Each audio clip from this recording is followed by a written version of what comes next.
My name is Paul van der Linde. I'm currently a PhD candidate at Radboud University in Nijmegen in the Netherlands. My research is primarily concerned with the commercialization and the utilization of land in the Dutch Empire during the 17th and 18th centuries. In particular, I'm interested in the rationale of local Dutch administrations in granting land to traditionally marginalized groups such as indigenous and formerly enslaved people. My fascination with the Groote Kerk began quite coincidentally when I was doing some genealogical research and discovered to my great surprise that many of my own family members are actually buried inside the church, and I'm really hoping I'm not standing on any of them. And so deciphering this complex and nuanced history of the site has been a preoccupation of mine ever since. Apart from its various architectural iterations that we'll get into, the Groote Kerk was a microcosm of everyday life during the VOC period, an arena where social norms were performed, enforced, and contested. I hope that you will find the story of the Groote Kerk as captivating and compelling as I have. In a way, it would have been more appropriate if we had met on the 6th of January, because that was exactly 320 years since the first Groote Kerk was inaugurated. Of course, the history of the site goes back much further than this. So if we were to travel back about 1,000 years, we'd likely find ourselves sitting in an area of very swampy, marshy terrain, close to where the Platteklip stream emptied into Table Bay. And if some of the early travelers' accounts are to be believed, there were even hippos in this area.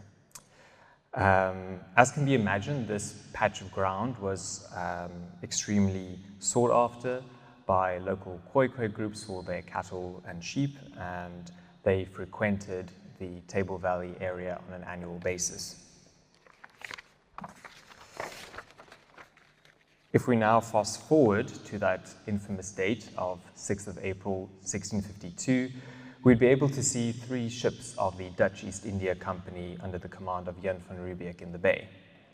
The largest of these, the Dromedaris, was used for the first Dutch Reformed services at the Cape, presided over by the lay preacher or the Sieketrooster Willem Weiland, whilst the first permanent structure, Fort de Goede Hoop, was being constructed on what is now the parade. Following the completion of the fort, religious services were moved to the hall above the commander's quarters, whilst the courtyard served as a temporary burial ground.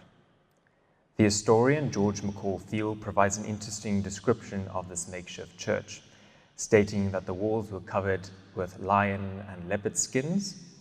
The taxidermied zebra, we are told, was at least removed before Sunday services. During the construction of the current Castle of Good Hope, which commenced in 1666, a small wooden building was erected in the courtyard. Again, this structure performed a dual function, serving as a church and occasional storeroom. Nonetheless, it seems to have commanded enough reverence to serve as the final resting place of several early Cape personalities, including the very first Dutch Reformed minister, Dominee Johannes van Arkel, and Eva, Kerk van Meerhof, the latter having passed away on the 29th of July, 1674. At the death of Dominee van Arkel's successor, Petrus Hulsenaar, on the 15th of December, 1677, the Cape's governing body, the Council of Policy, requiring space to expand the castle, resolved to alienate the lower portion of the company's gardens for use as a church and churchyard. Thus, Dominee Hulsenaar became the first individual to be buried on the site of the current Groote Kerk, being joined shortly afterwards by those formerly interred beneath the wooden church at the castle, including Groote. Whilst the churchyard was actively being utilized, the envisioned church fared less well. Despite the foundation stone being laid by Commander Johann Baks van Herentals on the 9th of April 1678, the church, which took the shape of a Greek cross, seemingly did not advance beyond the foundation level. It was only in March of 1699 that the matter of the church was again eagerly taken up by the new minister, Petrus Calden, and his influential benefactor, Governor Willem Adriaan van der Stel. Following an inspection of the site in November 1700, the existing foundations laid during the term of Bux van Herentals were deemed inadequate and were broken up. The church was instead reimagined as an octagon, with van der Stel laying a new foundation stone on the 28th of December 1700. Van der Stel's personal interest in the first Groote Kerk building is significant for several reasons. Whilst the governor himself may not have designed the church, his influence was perceptible in its distinct octagonal form, which was repeated in the layout of his farm at Vergelegen and the foyer of the new governor's residence, Nieuweland, Newland's house.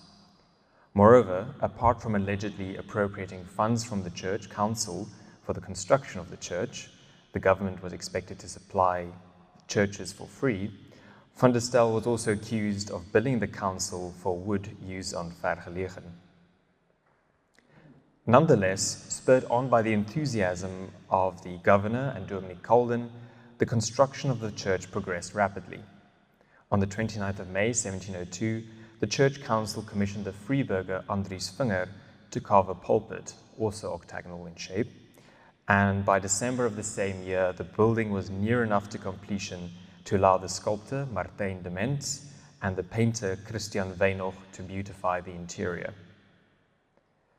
The last phase of construction was devoted to completing the bell tower, which according to a resolution of the Church Council dated 14th of May 1703, had to be heightened by the addition of another level. The initial church bell, which had come crashing down in May of 1725, was replaced the following year by a bell supplied by the Amsterdam chamber of the VOC and was cast by Albert de Graaffe. The first Groote Kerk building was finally inaugurated on the 6th of January 1704. Apart from constituting the religious nucleus of the early Cape settlement, all other religions were prohibited until 1780, the first Groote Kerk was very much a performative space where expressions of status were carefully choreographed. We are told, for example, that one of the duties of the church sexton was to arrange the chairs of parishioners according to their rank, and that he often had to deal with the discontented VOC officials and freeburgers who felt that their chairs were not in the appropriate position. Another conspicuous articulation of status concerned the rituals associated with burials inside the church, especially those of high-ranking VOC officials.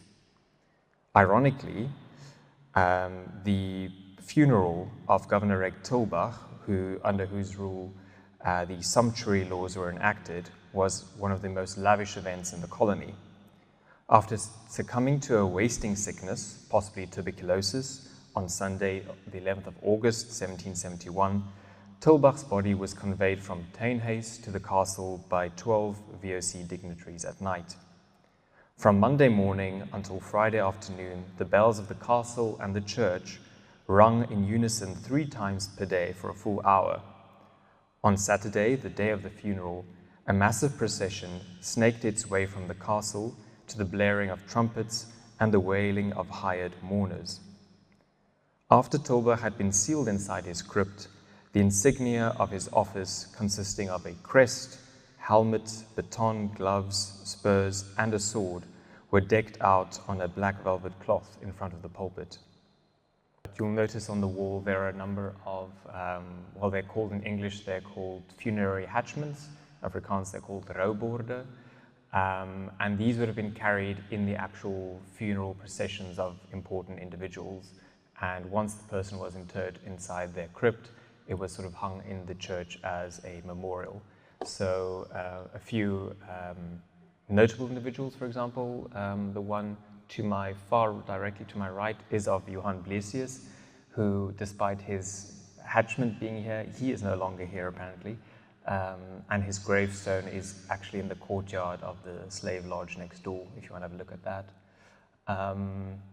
And on that side over there, we have the funeral hatchment of the man after whom Meisenberg is named. The Groote Kerk would ultimately become the final resting place of 8 Cape administrators: Johan Baks van Herentals, Louis van Assenburg, Simon van der Stel, who is apparently buried behind me somewhere, Maurits Pask de Chavons, Pieter Gijsberg-Noot, Adrian van Kervel, and Baron Pieter Rede van Oudtshoorn. Whilst the notion of burials inside the church may seem strange to our modern sensibilities, it was common practice in the Netherlands and at the Cape during the 17th and 18th centuries. As early as 1699, the Church Council had made provision for up to 180 crypts inside the church. Initially, these could be purchased from the Church Council, with a single crypt measuring 3 by 7 feet costing approximately 200 guilders, while the double crypt fetched 400 guilders. When the number of available crypts became scarce, the church began implementing certain restrictions.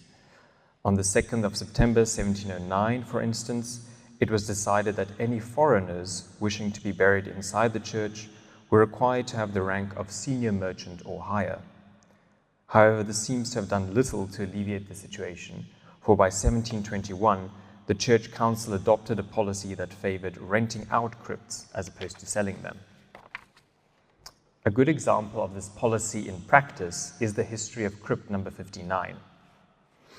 Originally occupied by Johann Blasius in 1711, it was emptied of its contents sometime before 1789, for in that year a child of Nicolas Rousseau was interred in the vault.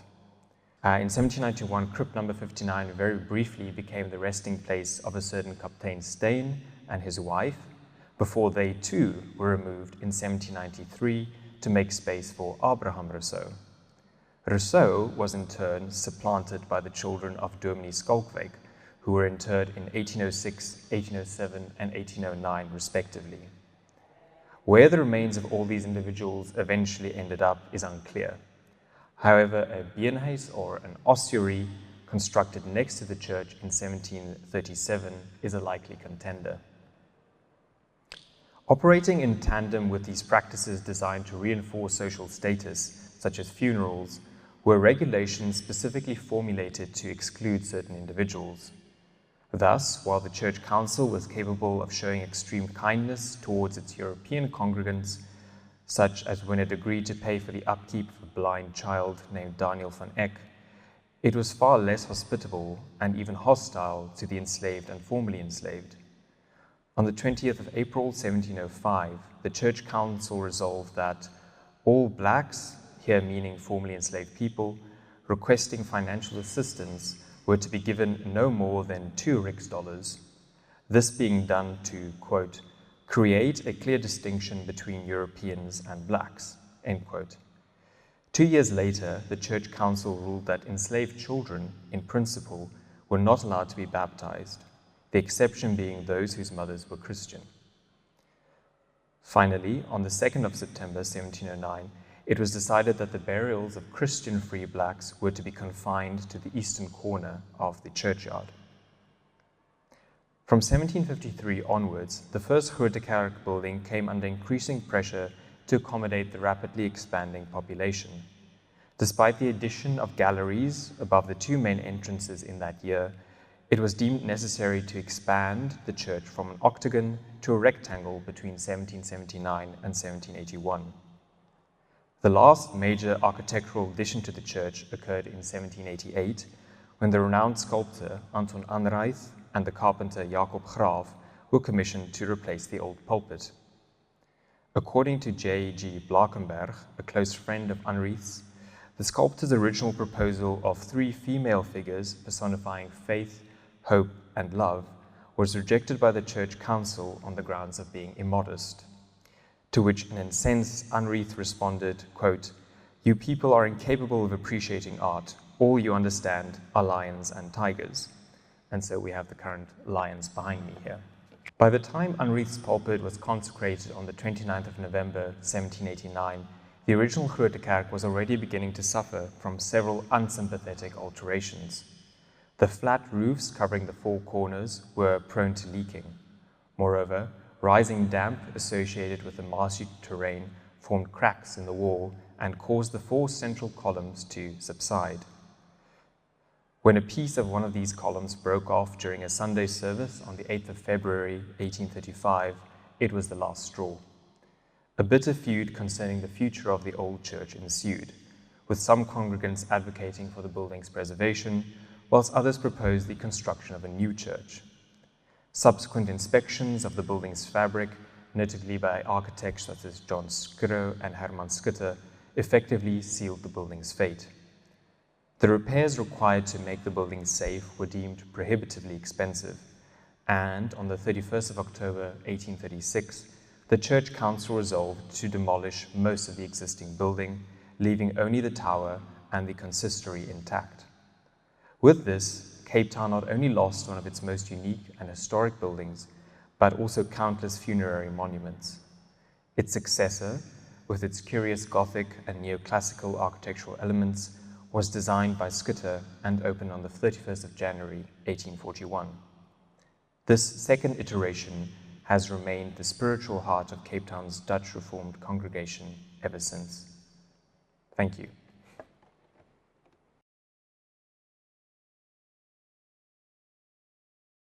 Daar's 'n paar mites, stories oor hoe die grafkelders presies gewerk het. Sommige mense het vir 'n lang tyd geglo daar is trappe wat jy kon ingaan en jy kon deur al die kelders stap. Dit is, dink ek, onwaarskynlik, althans ek het nog geen bewyse gekry of daar's geen sprake daarvan nie. Ek dink heel waarskynlik hoe dit gewerk het, soos wat die praktyk was in Nederland, waar jy het eenvoudig die steenvloer, sekere van die stene opgelig en mense ingesit en uitgehaal. En ek dink om dit te vergemaklik was al moontlik 'n soort van 'n houtvloer onder die stene, miskien om dit makliker te maak. Maar wat mens ook lees in sommige van hierdie grafkelder inventarisse is byvoorbeeld waar die koster aandui waar presies jy watter steen moet oplig om in die kelder te kan inkom. So ek dink net was 'n geval van jy moet al die stene afgehaal het nie, daar was miskien 1 of 2 wat jy kon skuif en dan die persoon in of uithaal.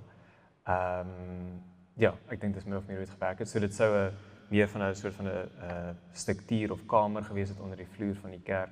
Soos ek gesê, die enkelkelder was omtrent 3 by 7 voet en dan dubbelkelder was natuurlik 2 keer dit. Ja, maar dit is min of meer wat ons weet. En die kelders, die individue wat die kelders gekoop het, was verantwoordelik vir die onderhoud daarvan. En wanneer ook al 'n kelder ingestort het, het die kerk gewoon besluit om dit op te vul met grond of wat ook al. So lank voor die huidige kerk gebou was daar reeds baie van die kelders wat nie meer toeganklik was nie.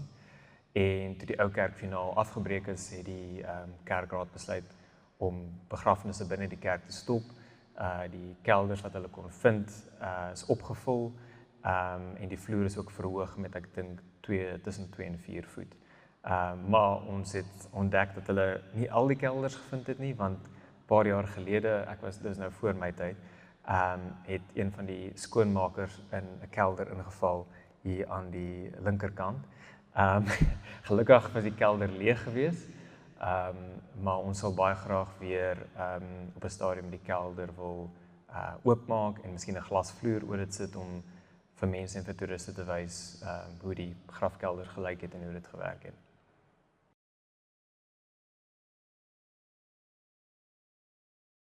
Dit is interessant, die prys gaan al hoe meer op. Aanvanklik, toe dit begin is, kon jy 'n enkel kelder koop vir 200 gulder. Ek dink 'n paar jaar daarna het hulle dit verdubbel. En soos ek gesê het, op 'n stadium het hulle besluit, enige buitelanders moes van die begin af meer betaal het. En toe het hulle op 'n stadium besluit, soos ek gesê het, buitelanders wat in die kerk wou begrawe word, moes 'n sekere rang gehad het. Maar tegnies gesproke vir Kaapse burgers, enigiemand wat genoeg kon betaal, kon 'n kelder koop. Die kelders van die goewerneurs, weet ons byvoorbeeld, was net vir hulle en hulle families. Dit is byvoorbeeld nie, hulle is nooit uitgegooi nie, waarvan ons weet nie. En dit was permanent, het aan hulle families behoort. So ons weet ook byvoorbeeld, daar was 'n kelder wat Dominee Petrus Calden vir homself, 'n dubbelkelder wat hy vir homself gekies het. En ons weet hy het nooit daarvoor betaal nie, want ek dink meer as 20 jaar nadat hy uit die Kaap gestuur is, want hy was deel van die soort van Willem Adriaan van der Stel se groep wat redelik korrup was, is dan nog steeds bespreek die kerkraad nog steeds waarom hy 'n kelder het, hoekom hulle nie die kelder kan verkoop nie en of daar enige bewys is dat hy ooit betaal het vir die kelder. Ja, so die kelders het op 'n stadium, ek dink net onbekostigbaar geword vanweë die spasie. So die families wat in die begin gekoop het en tot op 'n sekere stadium kelders kon koop het, maar in besit gebly daarvan. En een van die ander voordele was omdat baie van hierdie families met mekaar verbind was en mekaar getrou het, kon hulle ook natuurlik die kelders gebruik. So dis nie noodwendig dat een familie net een kelder kon gebruik nie. Enige familie wat aan hulle verbind was kon ook in die kelder gesit word. 'n ander interessante storie wat ek nou nie genoem het nie is byvoorbeeld daar was een spesifieke kelder, ek het nou net die nommer vergeet, maar dit was spesifiek gereserveer vir die Franse regiment wat hier was tydens die 1780s. So ek weet nie of die kerk xenofobies was of wat nie, maar al die Franse soldate is daar begrawe. So en jy lees net byvoorbeeld 'n Franse offisier, Franse soldaat en die Dominees, die familie Dominee is ook daar begrawe. Ek dink vanweë hulle Franse koneksie. Daar's ook, ek dink een Engelse ek dink 'n ex-Engelse gouverneur van die Engelse Oos-Indiese Kompanie wat van India gekom het wat hier begrawe is. En ons weet ook byvoorbeeld dat die vrou van Lord Charles Somerset was tydelik hier begrawe totdat hy teruggekeer het na Engeland en toe het sy saamgegaan. Ja, so ja, 'n baie bietjie morbied maar baie interessante geskiedenis. Ja. Enige ander vrae? En vir die wat belangstel, ons weet Groote is begrawe iewers in die kerk, maar ons het geen idee waar nie, want die mense wat, soos ek gesê het, aanvanklik onder die houtkerk in die kasteel begrawe is hiernatoe gebring, maar hulle is heel waarskynlik in 'n soort massagraf herbegrawe. So sy is iewers op die terrein, maar dit gaan eintlik onmoontlik wees om te bepaal waar presies. Maar dit is genoeg om te weet dat sy hier is.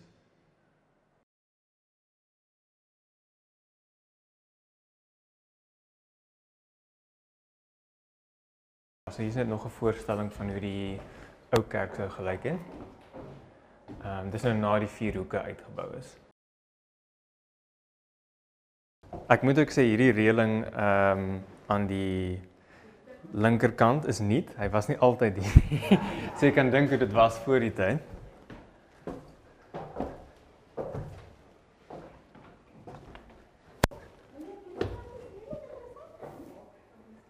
So daar's 'n gedeelte in die basies waar hulle die uitgawes wat hulle spandeer het om die toring te bou, wat hulle noem dat hulle seker van die balke uit die fort gehaal het, so van Riebeeck se ou fort dat hulle basies herwin het.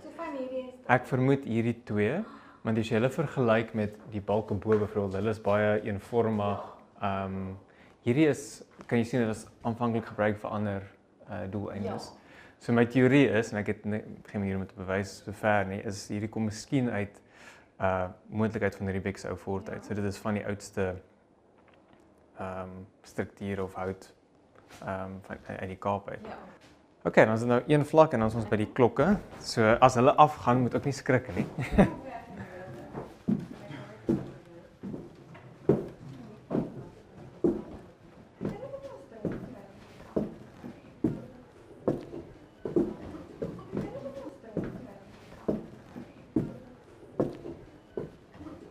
Ja, so hierdie is die oorspronklike VOC klok uit 1726.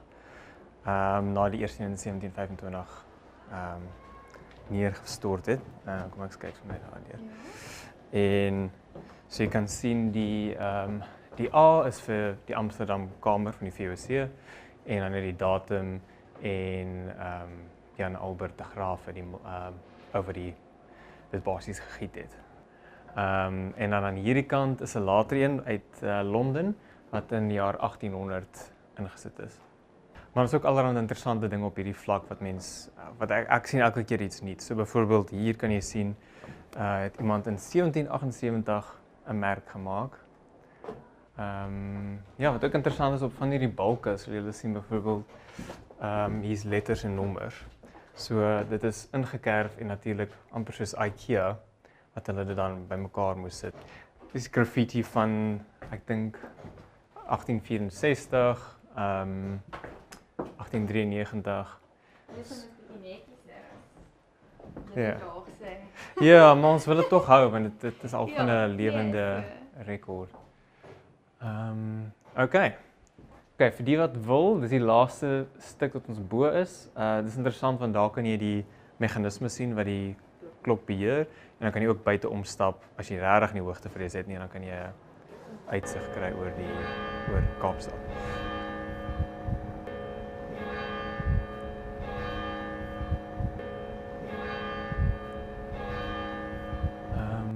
Okay.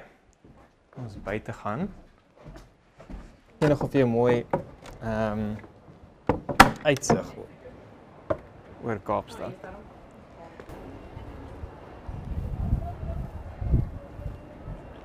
So jy kan mens regtig sien hoe naby hierdie woonstelle is. Ja, dis interessant. Ek dink dis deur Lou en Lou in die 1940. Ja, hulle dit is verlang was dit die Groote Kerk gebou gewees.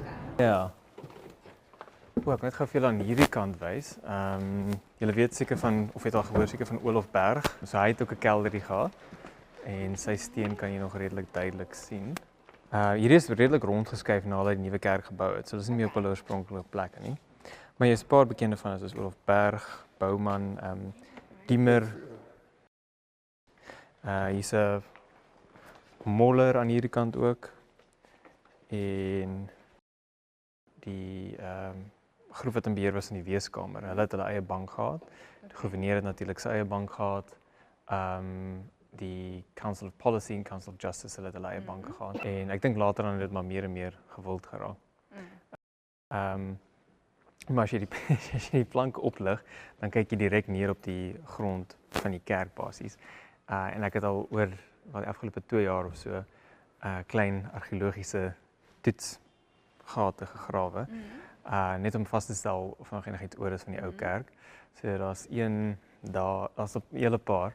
En ja, jy kry nog heelwat soort van bourommel van die ou kerk, interessant is. Ja, maar ek het nog geen eintlik struktuur van die ou kerk gekry nie.